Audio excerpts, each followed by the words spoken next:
The Patriotic Front, PF, has reaffirmed its constitutional right to hold its party convention just 3 days before the general elections, a move that has sparked debate across Zambia's political landscape. According to PF officials, the party's internal regulations do not mandate a fixed timeline for conventions, allowing flexibility in scheduling leadership selection processes. This declaration comes amid growing pressure from civil society and government spokespersons urging opposition parties to demonstrate democratic transparency by organizing conventions well ahead of the 2026 elections. The PF's stance, however, reflects a strategic calculation rooted in its historical precedent and internal dynamics. Party insiders argue that holding a convention close to the election date allows the PF to consolidate its support base, minimize internal divisions, and present a unified front to the electorate. Critics, on the other hand, warn that such timing could undermine democratic accountability and limit the electorate's ability to scrutinize newly elected party leaders. The PF maintains that its Central Committee retains full authority to determine the most appropriate date for its convention, emphasizing that logistical and political considerations must guide such decisions. This position has reignited discussions about the role of conventions in Zambia's multi-party democracy and the extent to which party autonomy should be balanced with public expectations of transparency. Observers note that the PF's approach mirrors tactics used in previous electoral cycles, where last-minute conventions were employed to rally grassroots support and neutralize factional disputes.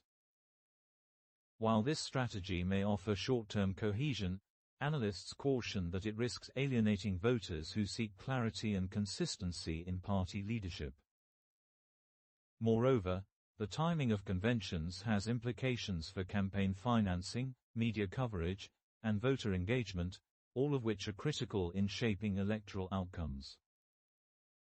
The PF's insistence on its constitutional prerogative reflects a broader tension between institutional independence and democratic norms, a theme that continues to define Zambia's evolving political culture.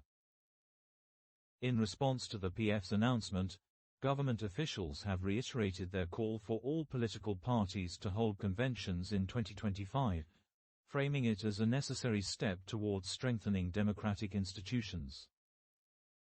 The Ministry of Information and Media has emphasized that conventions are not merely procedural events but vital platforms for renewing mandates, fostering internal debate, and enhancing public trust.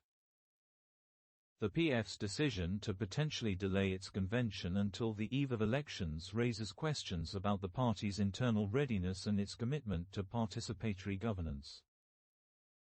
Political analysts suggest that the PF's maneuver may be aimed at controlling the narrative and limiting external scrutiny of its leadership transition. By compressing the timeline, the party can reduce exposure to media criticism and opposition attacks, thereby safeguarding its electoral strategy. However, this approach also places significant pressure on party structures to mobilize resources, coordinate logistics, and manage public perception within a condensed timeframe. The success of such a strategy will depend on the PF's ability to maintain organizational discipline and communicate its vision effectively to voters. Ultimately, the PF's assertion that it can hold its convention 3 days before elections underscores the complex interplay between legal autonomy and democratic expectations in Zambia's political system. As the country prepares for the 2026 general elections, the timing and conduct of party conventions will remain a focal point of public discourse, shaping the credibility and competitiveness of the electoral process. Whether the PF's strategy will yield electoral dividends or provoke backlash remains to be seen, but it undeniably reflects the high-stakes nature of political planning in Zambia's dynamic democracy.